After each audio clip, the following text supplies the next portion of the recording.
pandemi COVID-19 yang berawal dari Wuhan, Tiongkok, China. Lalu memasuki tahun 2020 Bapak Ibu, maka hal itu sampai juga di Indonesia. Tentu masih ingat 2019 mungkin kita masih Natal bersama-sama karena kita tidak tahu virus itu akan sampai ke Indonesia. Tetapi paling tidak bulan Maret Bapak Ibu, ya kan itu perkembangannya begitu cepat. Lalu kemudian di bulan Maret, April hingga saat ini maka keadaan dunia itu sangat mencekam lewat adanya pandemi COVID-19. Pada tanggal 27 Desember 2020 per hari ini itu tercatat ada 706.837 orang yang sudah positif. Lalu kemudian ada 576.693 yang sembuh.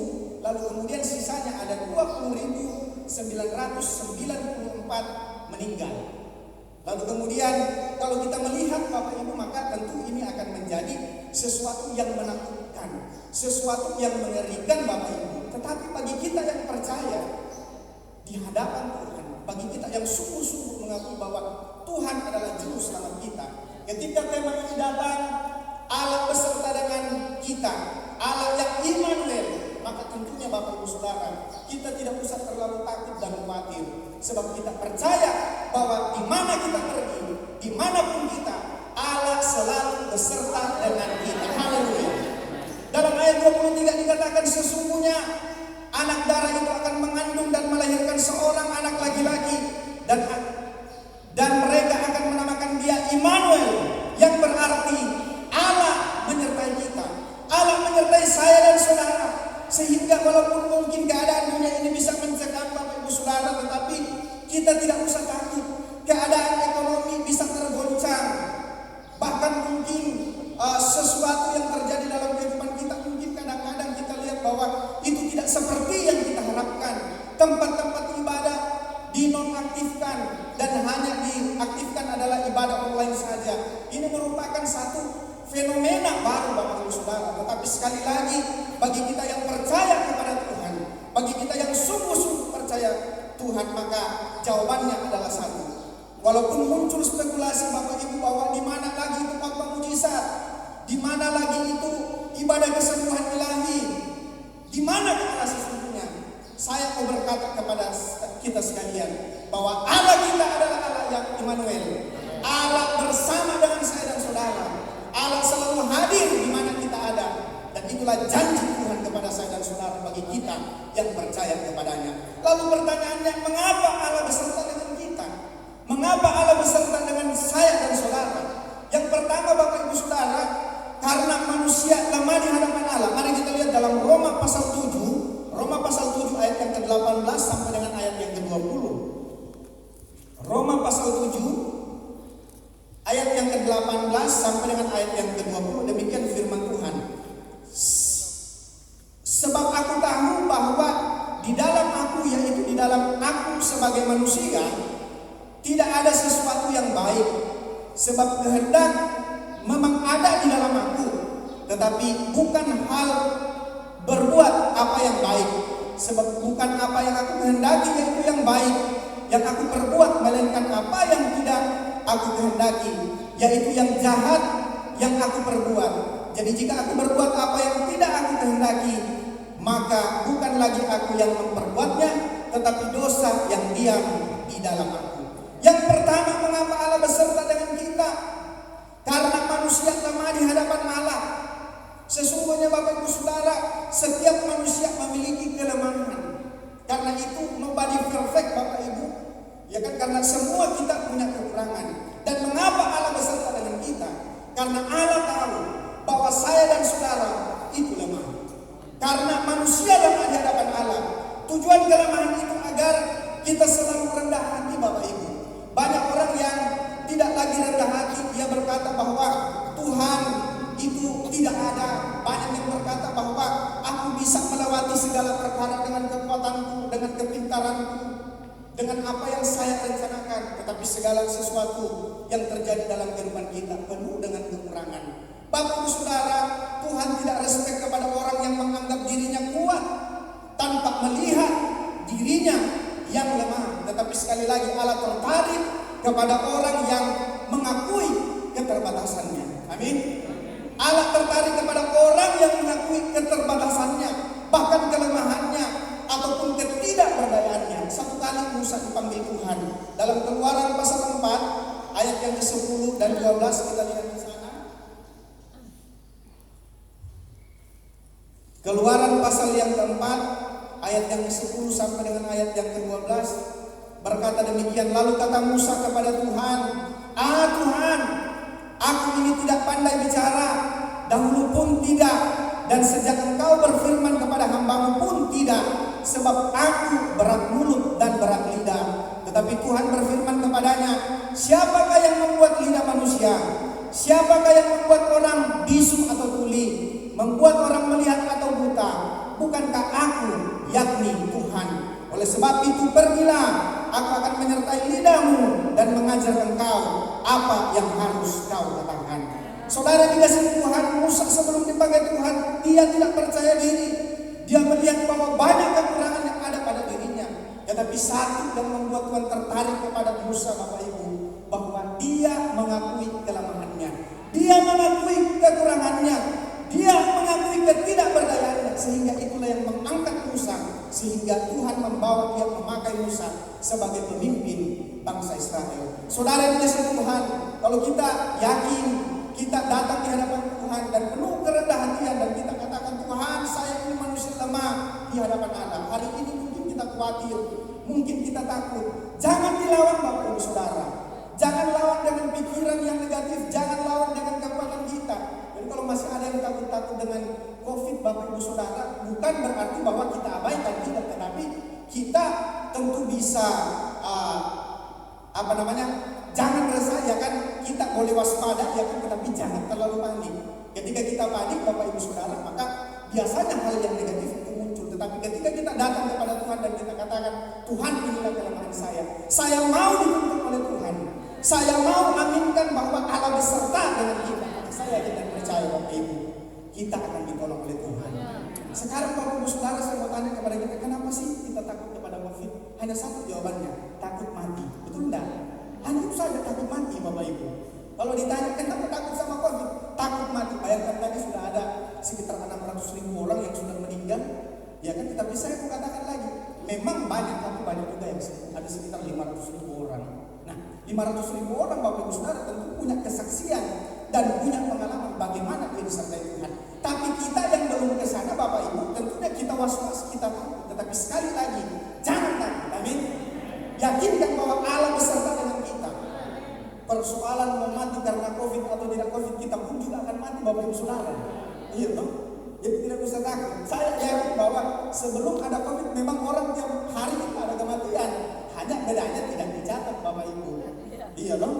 Nah, tapi begitu pas dipublikasikan, ya kan, diekspos di televisi, maka Pak Jokowi bingung. Iya toh? Kalau ini diekspos terus, maka ketakutan yang akan dibagikan.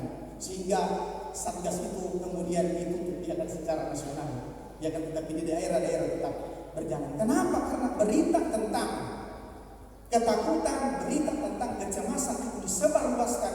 Orang tidak lagi percaya bahwa Tuhan beserta dengan dia. Tetapi bagi kita yang percaya, firman Tuhan datang hari ini bahwa Allah kita adalah Allah yang Immanuel.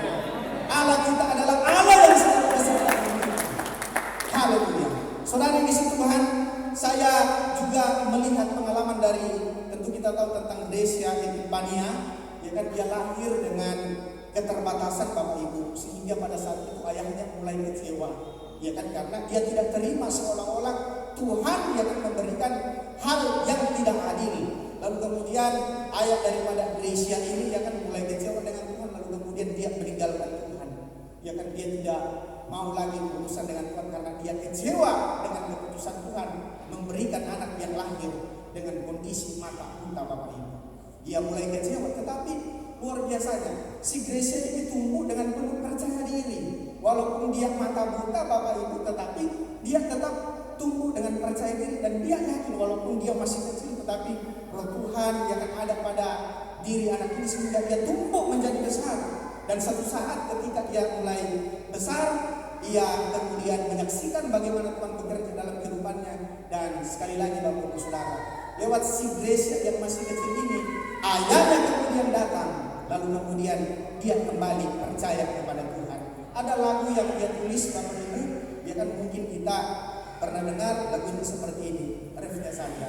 Walau ku tak dapat melihat semua rencanamu Tuhan, namun hatiku tetap memandang padamu, kau tuntun langkahku. Yang kedua dia bilang begini, walau ku tak dapat berharap atas kenyataan hidupku, namun hatiku tetap memandang padamu, kau ada untukku. Haleluya. Dia percaya bahwa Allah beserta dengan dia. Amin.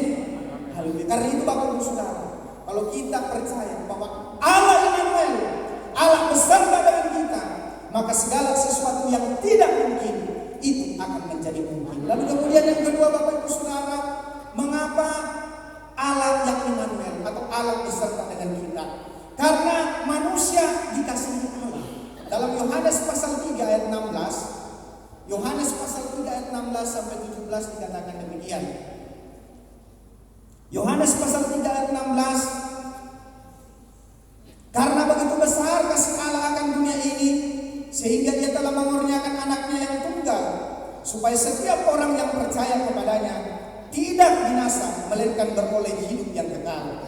Sebab Allah mengutus anaknya ke dalam dunia bukan untuk menghakimi dunia, melainkan untuk menyelamatkannya oleh dia. Yang kedua Bapak Ibu Saudara, mengapa Allah yang Immanuel atau mengapa Allah beserta dengan kita? Karena manusia dikasihi oleh Allah. Amin. Jadi Bapak Ibu Saudara, kita bersyukur karena kita dikasihi oleh Allah. Kasih ditunjukkan bukan dengan perkataan, lalu kemudian bukan dengan perkataan belaka, tetapi dengan tindakan. Kasih ditunjukkan bukan dengan perkataan kosong, tetapi dengan tindakan. Lalu kemudian digenapi dalam kelahirannya. Jadi Allah sekedar Yesus Kristus, dia bukan Allah hanya sekedar bicara saja atau hanya dituliskan sebagai sejarah atau bacaan dalam Alkitab. Tetapi sesungguhnya Bapak Ibu Saudara, kasih ditunjukkan bukan hanya dengan perkataan, tetapi dengan tindakan, yaitu karya Allah yang luar biasa. Dia rela Bapak Ibu menjadi sama dengan manusia. Dalam Filipi pasal 2, ya kan, dia mengosongkan dirinya dengan rendah hati. Dia datang ke dunia, lalu kemudian dia tidak menganggap kesetaraannya dengan Tuhan. Artinya 100% kealahannya itu ditinggalkan, lalu kemudian dia masuk sama seperti manusia, 100% sebagai manusia. Dia dilahirkan, dia tumbuh besar sama seperti kita. Yang bedanya Bapak Ibu Saudara, usia 33 tahun setengah, ya kan, dia tidak meninggal tetapi misinya selesai. Kalau kita 33 tahun setengah, ya kan, tinggal menunggu selanjutnya, ya kan, tetapi Yesus itu tidak. Tapi saudara disebut, kenapa dia lakukan demikian? Karena Allah bukan perkataan saja, tetapi tindakan. Sesuatu yang diucapkannya itu harus dibuktikan. Satu kali ada calon legislatif, dia kan ada datang kepada saya, "Om, saya mau ikut calon legislatif." Saya bilang, "Saya juga sebetulnya, ya tuh, jadi sama-sama aja kita ini, ya kan, hanya tempatnya berbeda Bapak Ibu, dia di Kalimantan Timur."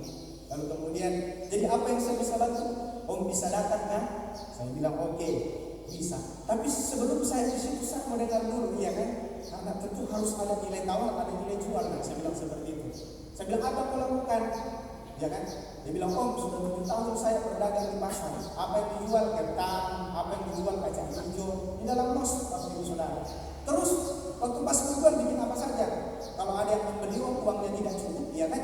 Lalu kemudian dia tawar, saya pikir-pikir yang penting tidak rugi, ada untung sedikit sudah saya kasih saja. Ada juga yang kadang-kadang datang membeli, dia minta bonus, kadang-kadang saya kasih kentang 1 atau 2 butir.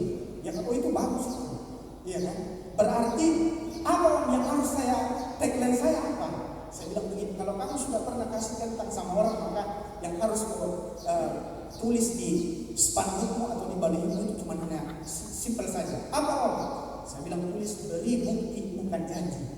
Tapi om, saya ini nomor 5, nomor 1 ini sudah DPR memang. Jadi ada undangan yang ada. Oke, Oke, tidak masalah. Ya kan, yang penting kamu sudah buktikan, minimal kamu sudah berbuat. Nomor satunya bilang begini, aduh ini pedagang sayur mau lawan saya, ya toh bagaimana mungkin, sedangkan saya sudah anggota DPR dengan suara ribuan. Bapak Ibu Saudara, saya terbang ke Balikpapan lalu kemudian saya jalan. Karena dia muslim, jadi saya bawa. Saya cari gereja, ada di yang sakit. Saya bilang begini, nah kamu bisa ikut sama saya mendoakan, habis itu kamu cium yang sakit itu ya. Saya coba dulu Bapak Ibu. Ya kan, dia perempuan, dia ikut saya. Setiap kali saya doakan orang sakit, dia kan selesai, dia cium lagi, dia cium lagi, dia cium lagi. 3 hari saya di sana Bapak Ibu Saudara. Ya kan, lalu kemudian saya pulang. Dengar berita waktu pas pencoblosan, ya kan, suara paling tinggi itu ada pada Rahmatiat calon legislatif dari Partai Gerindra. Ya kan, dan dia telepon saya, dia bilang, puji Tuhan saya bisa. Terus itu yang nomor 1 bagaimana? Dia bilang, kalau begitu ya, beri bukti bukan janji. Amin. Kalau kita lakukan sesuatu Bapak Ibu Saudara, ya kan, jangan cuma hanya perkataan saja, ya kan, tetapi buktikan dengan tindakan. Maka saya yakin dan percaya kita akan melihat hal yang besar terjadi dalam kehidupan kita. Bagi para politisi, ya kan, karena saya juga terjun di sana, walaupun saya tidak se-vision sama adik saya Ben, tapi saya bilang saya juga punya panggilan, kamu juga punya panggilan. Kadang-kadang kami begitu, tidak boleh. Saya bilang tidak apa-apa, ya kan, tidak apa-apa, beda. Yang penting tujuannya sama, ya kan, untuk gereja, untuk pelayanan. Saya selalu bilang sama para politisi, ya kan, kalau ingin berhasil dalam politik itu harus sospol, ya kan. Maksudnya bukan jurusan sospol Bapak Ibu Saudara, karena ada juga yang tamat SMA bisa duduk di DPR. Apa itu sospol? Sosial dulu baru masuk politik. Amin. Jangan politik dulu baru sosial, dibagi. Kalau Tuhan Yesus itu luar biasa, dia memberi makan, artinya dia sosial Bapak Ibu, ya kan. Dia tidak tanggung-tanggung beri makan 5.000 orang. Kalau tidak orang lapar, mes ini, apa yang ada? Hanya ada, ya kan, 5 roti. Oke, itu dipecah-pecah lalu kemudian dikasih makan. Lalu kemudian dia paling suka hadir di setiap pesta. Dia juga ada di pesta nikah, ya kan, dia bikin mujizat di sana. Tapi bukan cuma hanya senang-senang, di pesta kematian juga dia datang, ya kan. Lalu kemudian dia ada di pesta nikah, ya kan, dia doakan orang yang meninggal, lalu kemudian orang yang meninggal itu bangkit kembali. Membuktikan apa? Bahwa Yesus itu adalah pribadi yang bukan cuma hanya perkataan saja, tetapi saudara yang disebutkan Yesus itu penuh dengan tindakan-tindakan. Saya mengatakan kepada kita sekalian, kalau kita ingin mengimpartasikan bagaimana Allah beserta dengan kita harus berani berbuat. Amin. Kita harus berani bertindak. Jangan cuma hanya teori kosong, tetapi yang paling penting adalah tindakan kita. Dan untuk membuktikan bahwa dia adalah Allah yang Immanuel, Allah beserta dengan kita, dia buktikan Bapak Ibu Saudara. Dalam Matius pasal 1 ayat 23 dikatakan bahwa dia adalah Allah yang Immanuel.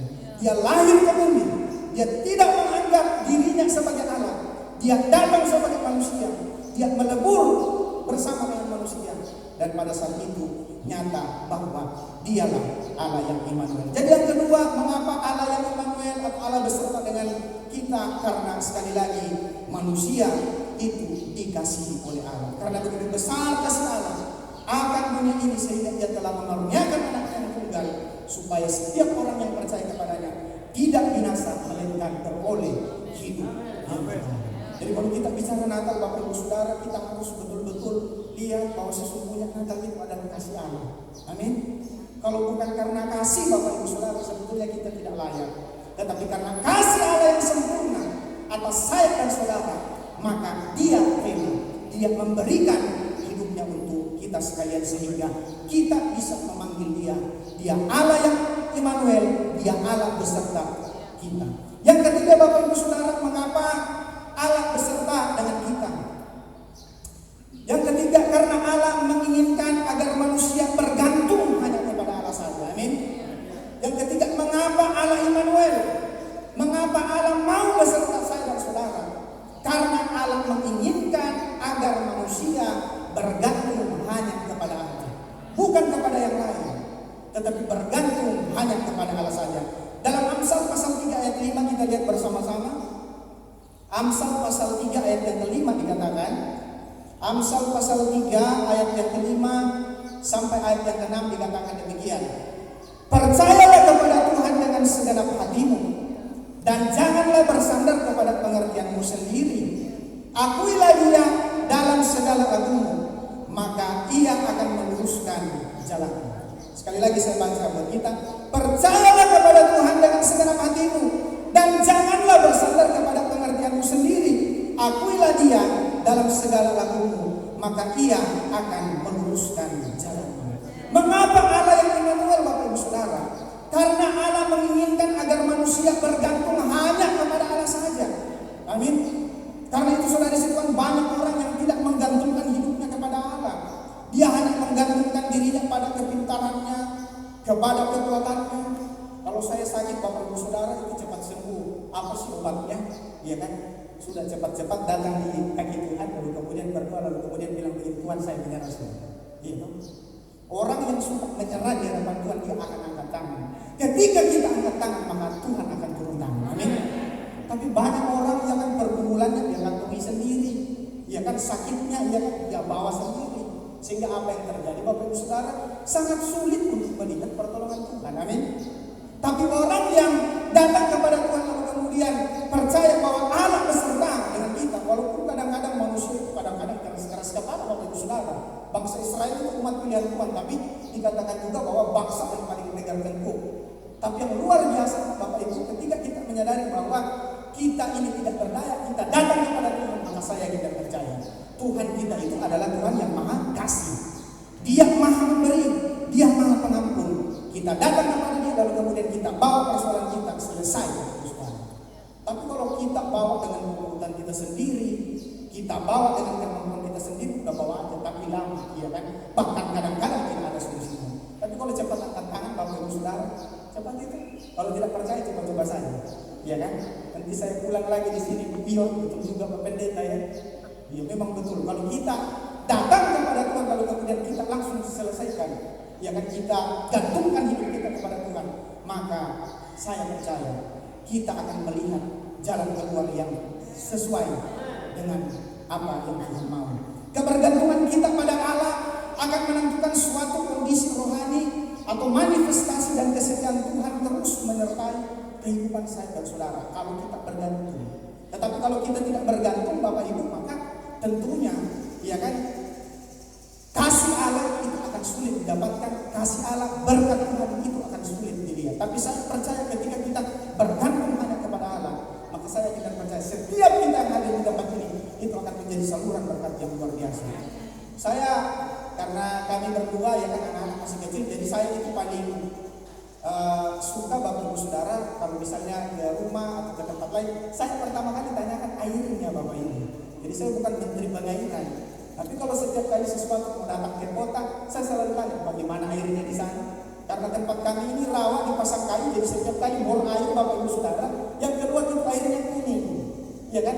Ada juga kita bor air, ya kan? Kadang-kadang begitu pas dia muncul airnya jernih, begitu pas diendapkan 1 jam, direndam baju putih, bajunya jadi kuning, Bapak Ibu. Jadi saya trauma dengan itu karena kami banyak anak, jadi tiap hari, ya kan, minimal ada 12 lembar baju, karena 1 kali 2 kali 6 itu 12, Bapak Ibu. Jadi saya selalu tanya bagaimana airnya, bagaimana airnya. Nah, Bapak Ibu, saya belajar dari sini bahwa saya cari kandor, ya kan, ketika airnya saya sudah dapat bagus. Tapi ini pengalaman yang saya bisa bagikan kepada kita sekalian. Untuk bisa banyak air, yang harus kita butuhkan itu ada namanya tempat penampungan. Mungkin semua di rumah punya ya tempat penampungan. Orang biasa bilang kandor. Kalau di sini saya tidak tahu apa namanya. Ya, karena dia selama memang saya suka bagian air, menikah pun saya selalu cari air yang bagus. Nah, ada kandor. Lalu kemudian yang kedua, saya siapkan mesin air. Ya kan, mesin air itu ada merek Sumisu, tapi saya tidak mengiklankan ya. Ya kan, tapi ini contoh saja. Saya siapkan itu, lalu kemudian listriknya, Bapak Ibu Saudara. Jadi 3 komponen itu penting untuk air yang bagus dan kita tidak kekurangan. Yang pertama ada kandor, lalu kemudian ada mesin air, lalu kemudian ada yang namanya arus listrik. Belajar dari sini, Bapak Ibu Saudara, bahwa ada kebergantungan, Bapak Ibu Saudara. Kalau tidak ada kebergantungan antara satu dengan yang lain, maka kita akan kemarau, kita akan kekurangan air. Saya siapkan kandor, saya bawa paling tinggi, itu akan bersamaan dengan alat otomatis. Lalu kemudian saya siapkan alat mesin air dengan pipa-pipanya. Lalu kemudian mesin airnya saya dekatkan dengan arus listrik, Bapak Ibu Saudara. Begitu pas saya colok Bapak Ibu Saudara, airnya di bawah, secara otomatis itu air akan naik sampai di atas, ya kan? Lalu kemudian terisi penuh. Begitu dia penuh, karena dia punya otomatis langsung berhenti, berhenti, airnya sudah penuh. Maka air itu dibagikan ke kamar-kamar, ya kan, ke tempat cuci tangan dan sebagainya. Lalu kemudian begitu kosong Bapak Ibu Saudara, ya kan, dia akan secara otomatis lagi terisi, betul kan? Terisi lagi Bapak Ibu Saudara. Tetapi ada satu yang aneh Bapak Ibu Saudara. Ketika itu dicabut colokannya, maka airnya dalam keadaan penuh, biarin aja. Begitu pas dia dibuka kerannya, semua jalan airnya. Tapi saudara si Tuhan, begitu pas habis, otomatis dia tidak berfungsi lagi. Kenapa? Karena ada masalah. Masalahnya apa? Dicabut dari arus listrik, sehingga tidak bisa lagi Bapak Ibu terisi. Walaupun banyak air di bawah, ada tandonnya, tetapi dicabut dari arus listriknya Bapak Ibu Saudara, maka itu tidak akan berfungsi. Nanti berfungsi ketika dia dicolok lagi, lalu kemudian dia jalan seperti semestinya. Nah saudara Tuhan, dalam kehidupan kita itu seperti itu. Kita harus bergantung kepada Allah. Kalau mesin bergantung pada listrik, maka kita harus bergantung pada Allah. Coba-coba kita tidak bergantung pada Allah, maka kita akan kemarau Bapak Ibu Saudara. Amin. Kita akan mengalami yang namanya kekosongan. Kita akan mengalami yang namanya tidak damai sejahtera. Tetapi ketika kita mendengar, maka saya benar percaya ada damai sukacita, kita tidak akan pernah merasa kehilangan. Amin. Haleluya. Kesaksian kami Bapak Ibu Saudara, mungkin saya berlama-lama karena saya rindu dengan firman Tuhan di tempat ini. 10 tahun baru ketemu, ya kan? Kak saya datang ke tempat ini kan cuma sendiri, lalu kemudian bawa Diana, ya kan, istri saya. Lalu kemudian kami pulang bawa 4. Itu tidak terjadi Bapak Ibu Saudara secara instan. Banyak tantangan Bapak Ibu Saudara, iya kan? Begitu pas saya pulang, saya bilang begini, Tuhan, saya ini cuma hanya pendeta. Betul-betul saya tidak punya apa-apa, kecuali kata Agnes, saya hanya punya cinta dan ketulusan. Iya tuh, saya datang ke sini. Tapi saya juga tidak mau Tuhan, ya kan, nanti dibilang pendeta tidak bisa bertanggung jawab sama istrinya.